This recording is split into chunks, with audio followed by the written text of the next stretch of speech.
Satoshi নাকামোটো কে? তিনি কি এখনো বেঁচে আছেন? তার জন্যই নাকি মার্কেটে এরকম প্লামেট হচ্ছে। এটা কিন্তু আমার কথা নয়, স্বয়ং মাইকেল স্লেয়ার নিজে বলেছেন, যিনি মাইক্রো স্ট্র্যাটেজির মালিক। এখানে দেখতেই পাচ্ছেন, Michael Saylor calls bitcoin volatility Satoshi's gift. তো মেন ব্যাপারটা কি, এই নিয়ে আজকের ভিডিওতে আলোচনা করব। তার পাশাপাশি বিটকয়েনে কি হতে পারে ইদানিং সময়ে, সেই বিষয়েও ক্লিয়ার করে দেওয়ার চেষ্টা করব। ভিডিওটা একদম টু দ্য পয়েন্ট রাখার চেষ্টা করব। সো আপনারা ভিডিওটা লাস্ট অবধি দেখুন। দেখার পর ভালো লাগলে অবশ্যই লাইক দিতে পারেন, চ্যানেলে নতুন হলে অবশ্যই সাবস্ক্রাইব করার পাশাপাশি বেল বাটনটা টিপে দিন। আর এটাই কিন্তু আমাদের মেইন চ্যানেল। এরপর থেকে এখানেই কিন্তু রেগুলার বেসিসে আমরা ভিডিও আপলোড করব। সো এখন যারা চ্যানেলটা নতুন দেখছেন, সাবস্ক্রাইব করে নেই, অবশ্যই সাবস্ক্রাইব করে বেল বাটনটা টিপে নেওয়ার পাশাপাশি আপনারা আমাদের টেলিগ্রাম চ্যানেলে জয়েন হয়ে যান, যার লিঙ্ক প্রতিটা ভিডিও ডেসক্রিপশন সেকশনে পেয়ে যাবেন।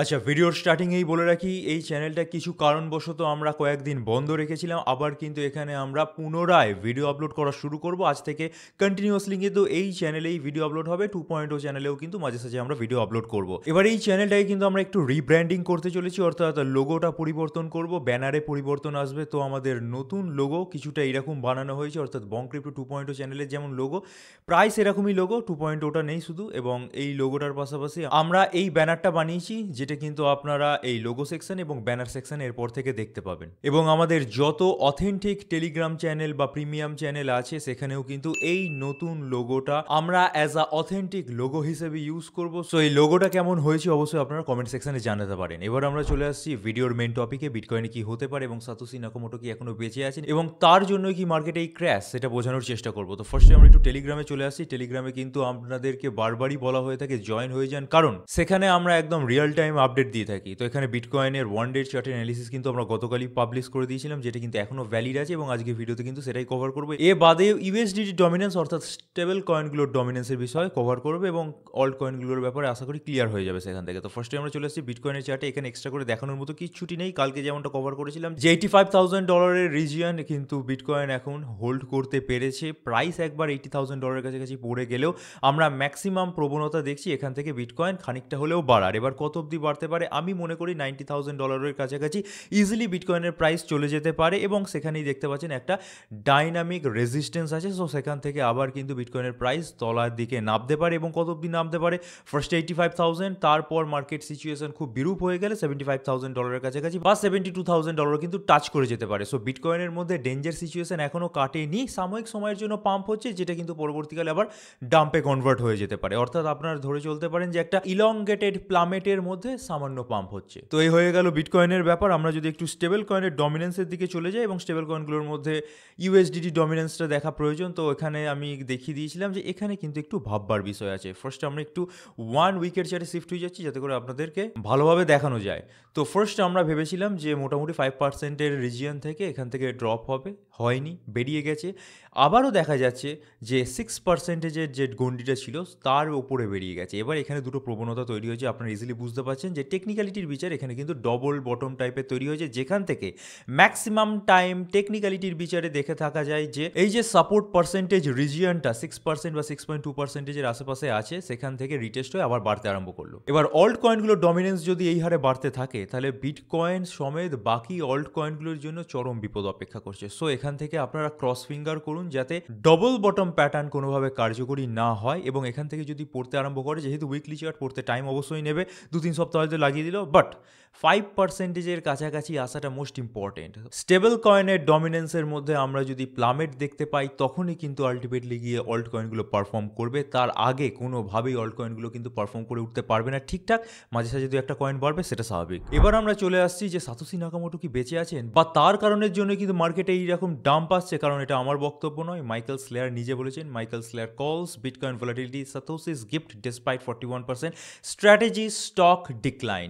এবার একটু জিনিসটা ক্লিয়ার করে বলার চেষ্টা করি। দেখুন, অনেকে এই আর্টিকেলের হেডলাইনটা পড়ে ভাবতে পারেন যে সাতোশি নাকামোটো যে বেঁচে আছে বা কেউই জানে না, সে হঠাৎ করে তার যে সমস্ত বিটকয়েনগুলো অ্যাকুমুলেট করা আছে, কয়েক মিলিয়ন বিটকয়েন আছে তার কাছে, সেগুলো সেল করছে, তার কারণের জন্য বিটকয়েনের ফল। বাট হেডলাইনটা যদি আপনারা একটু ডিপলি ভাবার চেষ্টা করেন, এটা কিন্তু নয়। ক্রিপ্টোকারেন্সির ব্যাকবোন বিটকয়েনকে কিন্তু খুবই একটা এনক্লোজড এনভায়রনমেন্টে বানানো হয়েছিল, এবং তার 21 মিলিয়ন সাপ্লাই থেকে হোক বা প্রতি 4 বছর অন্তর হাভিং হাভিং থেকে হোক, বা হাভিং রিওয়ার্ড প্রতি 4 বছর অন্তর হাফ করে দেওয়া থেকে আরম্ভ হোক, বা কোন সময় ডিউরেশনে কত হ্যাশ রেট বাড়লে মাইনারগুলো ঠিকঠাক প্রফিট জেনারেট করতে পারবে, এই ক্যালকুলেশন সাতোশি নাকামোটোর নামটা মেবি রং নাম, বা ইনি বেঁচে আছেন কিনা জানি না, বা কোনো গ্রুপ অফ পিপল এটা বানিয়েছে তাও আমরা জানি না, বাট এই প্ল্যানিং কিন্তু প্রায় 2000 সালের আগে থেকে আরম্ভ হয়ে গেছিলো। এবং 2008 সালে যখন থিসিস বা হোয়াইট পেপার পেশ হয়, তখন কিন্তু আমরা লিখিত আকারে এই সমস্ত ম্যাথামেটিক্যাল ক্যালকুলেশন পাই যে বিটকয়েনের মধ্যে এই জিনিস হবে, যেটা ইদানিং সময়ের যে ফাইন্যান্সিয়াল সিস্টেম সেটাকে টেক্কা দেবে কোনো এক সময়ে গিয়ে। কারণ তথাকথিত যে ফাইন্যান্সিয়াল সিস্টেম, সেখানে গভর্নমেন্ট ইচ্ছা করলেই তাদের কারেন্সি ছাপাতে পারে। বিটকয়েনের ক্ষেত্রে কিন্তু সেটা লিমিটেড, ক্যাপড এবং 21 মিলিয়নের বেশি কোনোভাবেই সম্ভব নয়। তো এইভাবেই বানানো হয়েছিল যে বিটকয়েনের যে ভোলাটিলিটিটা বা ক্রিপ্টোকারেন্সি মার্কেটের মধ্যে যে ভোলাটিলিটিটা, সেখানে যারা এন্ট্রি নিচ্ছে বা যারা অডিয়েন্স, যারা রিটেলার্স, যারা ইনভেস্ট করছে, তারা যাতে বারবার চান্স পায়। এবং এই মার্কেটের মধ্যে আপনারা যদি একটু পুরনো হয়ে থাকেন বা 2017-18 সাল থেকে আপনারা থেকে থাকেন, তাহলে জানবেন যে এই মার্কেট পাম্প হওয়ার সময় ব্যাপক একটা রিটার্ন দেয় এবং মানুষের এক্সপেকটেশনের চেয়ে বেশি রিটার্ন দেয়। মানুষ যতটা ভাবে বাড়বে তার চেয়ে অনেক বেশি গুণ বাড়ে। কিন্তু সেমভাবে আপনারা যদি অ্যাকুমুলেশনের টাইম ফ্রেমটা দেখেন, তাহলে কিন্তু এই মার্কেট অন্যান্য মার্কেটের চেয়ে তাদের কাস্টমারদের বারবার সুযোগ করে দেয়। $90,000 কাছাকাছি এর আগের বছরও ছিল, এখনও আছে। সো বাইং অপরচুনিটি কিন্তু মানুষের হাত থেকে এখনও বেরিয়ে যায়নি। ইভেন কিছু কিছু অল্ড কয়েন এমন জায়গায় পড়ে আছে যেখানে আজ থেকে 3 বছর আগে পড়েছিল।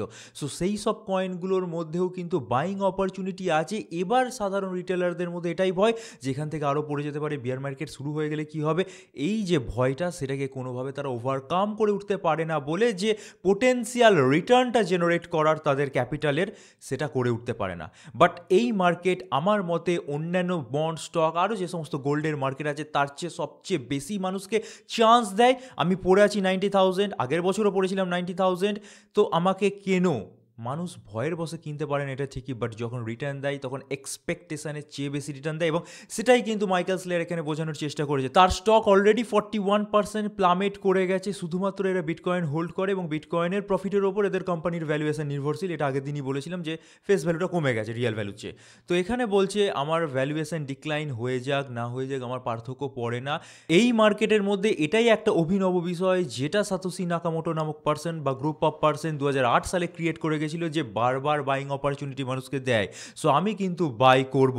এবং অনেকে যেটা ভয় পাচ্ছিল যে এদের ইকুইটি যাদের যাদের কাছে আছে, তারা সেল করে দিয়ে মাইক্রো স্ট্র্যাটেজিকে ডাউন খাই দিতে পারে, কারণ বিটকয়েন পড়েছে। এদের স্টক 41% প্লামেট করে গেছে। ন্যাসড্যাকের মধ্যে লিস্টেড একটা কোনো কোম্পানির স্টক যদি 1-2 মাসের মধ্যে 41% পড়ে যায়, বুঝতে পারছেন কেমন অবস্থা। তো সেটাই কিন্তু হয়েছে। বাট এখানে তিনি ক্ল্যারিফাই করে বলে দিয়েছেন যে equity holder should maintain a minimum 4 year investment Horizon. অর্থাৎ এখানে যে ভয়টা অনেকের মধ্যে কাজ করছিল যে মাইক্রো স্ট্র্যাটেজির অনেকে হোল্ডিং বেচে দিতে পারে, অনেক বড় বড় যারা ক্যাপিটালিস্ট গ্রুপ এদের শেয়ার কিনে রেখেছে, সেটা কিন্তু হবে না। মিনিমাম 4 ইয়ার লকিং পিরিয়ড করে রেখেছে। সো এই জিনিসটা মাথা থেকে বের করে দিন যে মাইক্রো স্ট্র্যাটেজির মতো বড় বড় কোম্পানিগুলোর কিন্তু প্রফিটে থাকুক লসে থাকুক কিচ্ছুটি যায় আসে না। বাট সাতোশি নাকামোটোর একবার ভিশনটাকে আপনারা ভেবে দেখুন। আজ থেকে 20 বছর আগে এমন একটা জিনিস তৈরি করেছে এবং সেটাও যাতে সর্বসাকুল্যে গ্রহণযোগ্যতা পায় এবং মানুষ এটাকে বারবার কিনতে পারে, সেইভাবে কিন্তু ক্লক করে গেছে। এখনও কিন্তু তার ক্যালকুলেশন এক চুল এদিক ওদিক হয়নি। সো এই ভিশনারি লিডারকে কিন্তু আমাদের অ্যাপ্রিসিয়েট করতেই হবে। এবং যারা ভয় পাচ্ছে, ভয়টা স্বাভাবিক, অনেকটা পড়ে গেছে, এরপর কি হবে, কারণ মানুষের হাতে বিলিয়ন্স অফ ডলার থাকে না, কারোর কাছে মিলিয়ন্স অফ ডলার থাকে না। কেউ কেউ মার্কেটে আসে কিছু সামান্য টাকা নিয়ে, তো সেই সামান্য টাকাটাই তাদের কাছে সম্বল। বাট ফাইন্যান্সিয়াল মার্কেটে রিস্ক হ্যাঁ তো ইস্ক হ্যাঁ, এই কথাটা বারবার বলে এসেছি। তো রিস্ক নিতে পারলে আপনারা কিন্তু একটা ঠিকঠাক প্রফিট করতে পারবেন, এবং সেটাই কিন্তু আলটিমেটলি আর্টিকেলে বোঝানোর চেষ্টা করা হচ্ছে। এবং সাময়িক সময়ে বিটকয়েন 75-এ যাক 70-এ যাক, সেই দিকে না তাকিয়ে আপনারা যদি বিটকয়েনের মতো ভালো ফান্ডামেন্টালি পোটেন্সিয়ালি স্ট্রং কয়েনগুলো অ্যাকুমুলেট করতে থাকেন, তাহলে আলটিমেটলি আপনারা একটা টাইম পর গিয়ে, সেটা 2026-এর মিড হোক বা 2026-এর প্রথম হোক, আপনারা রিটার্ন পাবেনই পাবেন। আচ্ছা, শুধুমাত্র মাইক্রো স্ট্র্যাটেজির বক্তব্য কিন্তু এটা নয়। বিটওয়াইজের যিনি সিইও ম্যাট হগান, তিনিও কিন্তু সেম কথা বলছে মার্কেটের এই পরিস্থিতিতে আপনারা প্যানিক না করে এটাকে অ্যাজ আ অপরচুনিটি আপনারা কাজে লাগান। এনাদের কোডগুলো একটু দেখিয়ে রাখি। এবার দেখতে পাচ্ছেন under the new regulatory climate that's being unwound I think we will start to feel this effect in 2026। একটু যদি ডিপলি বোঝানোর চেষ্টা করি, one source of alpha is recognising big news that gets lost in the shuffle in the chaos of the current market pullback a lot is getting lost in the shuffle. অর্থাৎ এই market পুলব্যাকের মধ্যেও এমন কিছু জিনিস ঘটছে যেগুলো আমাদের সাধারণ মানুষের চোখে আসছে না, বাট যারা অ্যাকুমুলেট করার এবং যে কয়েনটাকে করার তারা কিন্তু ভেতর ভেতর সেটাকে ঠিক করছে। One example, tokens are getting much better at capturing value, অর্থাৎ যেখানে মেন ভ্যালু থাকা উচিত, যেখানে কেনা উচিত, টোকেনগুলো সেই জায়গাতে পড়ে আছে, just like Uniswap, Ethereum and XRP. আরও এখানে বলেছেন যে ইথেরিয়ামের একটা নতুন আপগ্রেড হয়েছিল, দুদিন আগেই জানিয়েছি, দ্যাট ইজ ফুসাকা আপগ্রেড, এবং এই ফুসাকা আপগ্রেডের ফলে মিনিমাম ফির মধ্যে ব্যাপক একটা প্লামেট আমরা দেখতে পেয়েছি, যেটা ইথেরিয়াম ইকোসিস্টেমকে স্ট্রং করবেই করবে। তার সাথে ইথেরিয়ামের ওপর ডিপেন্ডেন্ট আপনারা জানেন হাজার একটা ইকোসিস্টেম আছে এবং তাদেরও নেটিভ কয়েন আছে যেগুলোকে বারবার আমরা রেকমেন্ড করে এসেছি কিনুন কিনুন বলে, সেগুলোও কিন্তু আলটিমেটলি বাড়বে এবং সেগুলোই কিন্তু পারফর্মিং অ্যাসেট হয়ে উঠবে। সো বড় বড় যে অ্যানালিস্ট তারা কিন্তু এখনও হাল ছেড়ে দেননি, তাদের ভেতর থেকে এখনও সদুত্তর পাওয়া যাচ্ছে, অপরচুনিটিকে কাজে লাগান। এবার বাকিটা কিন্তু পুরোপুরি আপনাদের ওপর নির্ভর, যে আপনাদের যে ক্যাপিটাল তার ওপর কতটা রিস্ক আপনারা নিতে পারবেন এবং সেই রিস্ক অনুযায়ী আপনারা কোন কোন অ্যাসেটে ইনভেস্ট করতে পারবেন এবং যে অ্যাসেটগুলোতে ইনভেস্ট করবেন সেগুলো কোথায় কোথায় ইনভেস্ট করবেন এবং কোন কোন জায়গায় আপনারা বেরিয়ে যাবেন। দ্যাটস ইট, ফাইন্যান্সিয়াল মার্কেটের এটাই মেন ব্যাপার। আরও একটা ইম্পর্টেন্ট কথা মনে করিয়ে দিই, গতকালের ভিডিওতেও কভার করেছিলাম যে আজ থেকে ডোজ কয়েন আর এক্সআরপির কিন্তু ইটিএফ লঞ্চ হচ্ছে এবং সেটাও কিন্তু একটা নামি দামি কোম্পানি অর্থাৎ গ্রেস্কেলের ইটিএফ লঞ্চ হচ্ছে এবং সেখানে যদি ভলিউম ইনফ্লো হয় তাহলে এই দুটো কয়েনের দিকে আপনাদের কিন্তু নজর রাখতে হবে, ঠিক আছে? এরপর আমরা টুকটাক কয়েকটা নিউজ কভার করে নিচ্ছি। The first news is Cardano নেটওয়ার্কের মধ্যে কিছু প্রবলেম ধরা পড়েছে। এখানে ব্যাপারটা কি হয়েছে, কিছু নোড অপারেটর হয়ে থাকে এবং অপারেটরদের কাছে কিছু সফটওয়্যার থাকে, তো সমস্ত নোড অপারেটরের কাছে একটা নতুন আপডেট পুশ হয়নি, 50%-এর কাছে মেবি পুশ হয়েছিল, যেটা এই 10.5.2,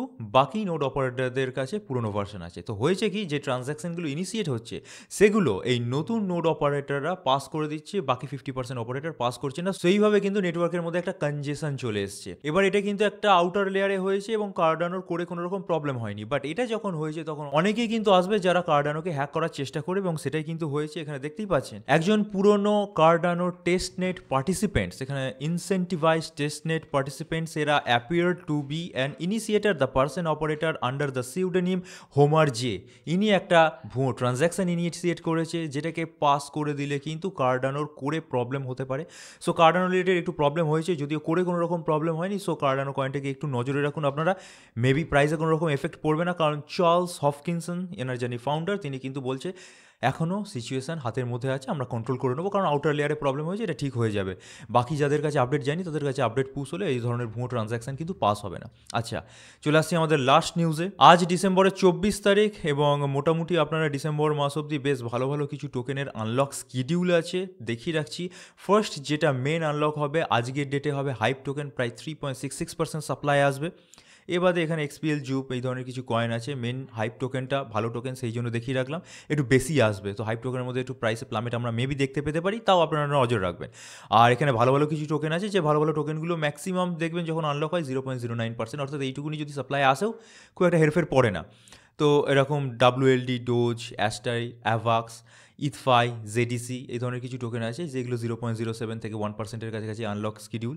এটা আপনারা স্ন্যাপশট মেরে রাখুন এবং এই অনুযায়ী কিন্তু এই সমস্ত টোকেন আপনারা যখন ট্রেড করবেন একটু দেখে শুনে ট্রেড করবেন, কারণ মোটামুটি আমরা দেখেছি যে 2%-এর বেশি যখন সাপ্লাই আসছে তার প্রাইসে কিন্তু এফেক্ট পড়ে যায়। এবার সোলানা বা ডোজ এরা যখন সাপ্লাই আসছে 0.09, 0.06 এগুলোর জন্য এফেক্ট পড়বে না, বাট হাইপের মধ্যে কিন্তু এফেক্ট পড়তে পারে, সেই জন্য দেখিয়ে রাখলাম। এই বলে ভিডিওটা শেষ করছি এবং আবারও রিপিট করে দিচ্ছি, আমাদের মেইন চ্যানেলে কিন্তু কন্টিনিউয়াসলি ভিডিও আপলোড হওয়া আরম্ভ হবে, so stay tune for that. এবং আমাদের লোগোও কিন্তু এইটা হয়ে যেতে চলেছে। সো আমরা একটাই রিকোয়েস্ট করবো, আমাদের সাথে জুড়ে থাকুন। ভিডিওগুলো ভালো লাগলে অবশ্যই লাইক দিয়ে মোটিভেট করতে পারেন। চ্যানেল নতুন হলে সাবস্ক্রাইব করার সাথে বেল বাটনটা টিপে দিন, আর অবশ্যই আমাদের টেলিগ্রাম চ্যানেলে জয়েন হয়ে যান বিভিন্ন ধরনের আপডেট অ্যানালিসিস সবার আগে পাওয়ার জন্য। So this is it for today, thank you for watching our video, stay safe, happy investing, good by.